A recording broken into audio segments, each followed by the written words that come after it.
What's up, guys? It's MB Boxing. I just finished up watching Joet Gonzalez versus Isaac Dogboe, and this was a 10-rounder for the WBC featherweight world title eliminator. And this fight was Saturday, July 23rd, from the Grand Casino in Hinckley, Minnesota. And this fight was broadcasted on ESPN, ESPN Plus, or the ESPN app. And in this fight, Isaac Dogboe was able to get a razor-thin split decision victory over Joet Gonzalez. I personally scored this bout 96 to 94 in favor of Joet Gonzalez, and I must just say this. This was one of the closest fights I've ever seen in my entire life. I mean, some of these rounds were so razor thin that I was barely edging it to either man. I mean, this was such a close fight. So the three judges scored this bout 96 to 94 in favor of Gonzalez, and then the other two judges scored it 96 to 94 in favor of Dogboe. So this fight was super close. Comment down below if you watch this fight and how you scored it, because I mean I thought it was so close. But just to break this fight down, the first four rounds were very easy to score, if I'm going to be 100% honest. And I might just say this just before, obviously, I break down each round. I don't think that either man winning isn't a robbery. I mean, both these men could have won this fight. I mean, it was that close. Some of these rounds were very close, could have went either way. So I have no problem with Dogboe winning, and if Gonzalez would have won, I would have had no problem with that, or even if it was a draw. I mean, it was that type of a fight that was so close that, I mean, maybe even a draw was a good call. I mean, it was just such a close fight. So the first four rounds, like I was talking about before, were very easy to score. The first three rounds were big rounds for Dogboe. I'm pretty sure that everyone watching this fight had the first three for Dogboe and then the fourth for Gonzalez. So those first three rounds, Dogboe was boxing beautifully on the outside, outworking Gonzalez, throwing big overhand rights and just outlanding him.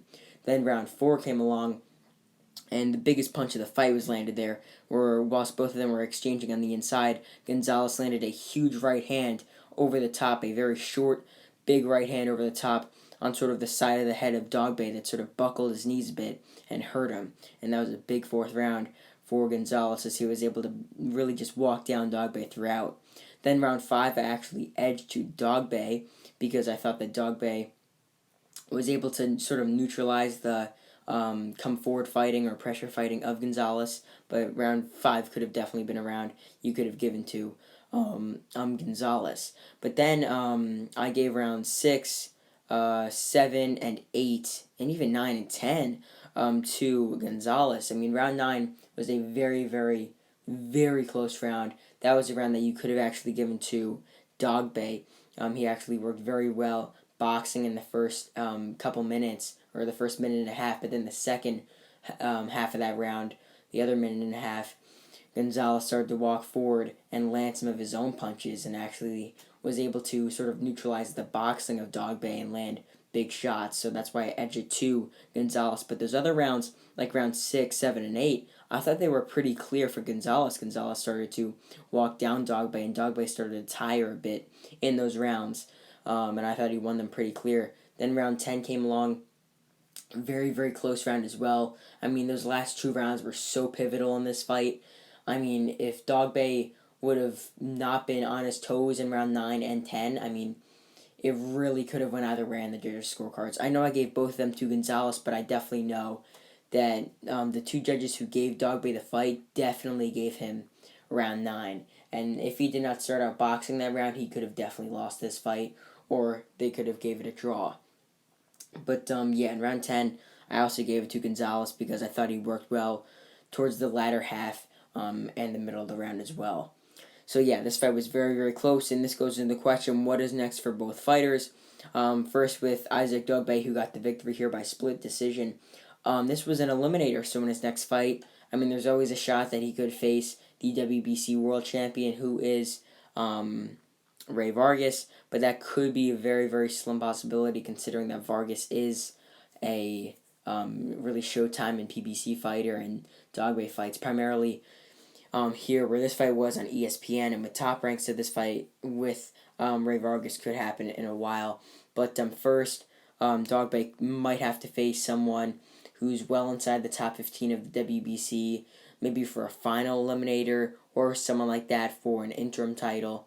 just something around there. Or since this was for the WBO International belt, they could try and make Dogboe face the winner or loser of Emmanuel Navarrete versus Eduardo Baez, but I don't think most people want to see that, considering that Dogboe's already lost to Navarrete twice. But then Dogboe's gotten better since then, but really so has Navarrete, who's really excelled in those past couple years.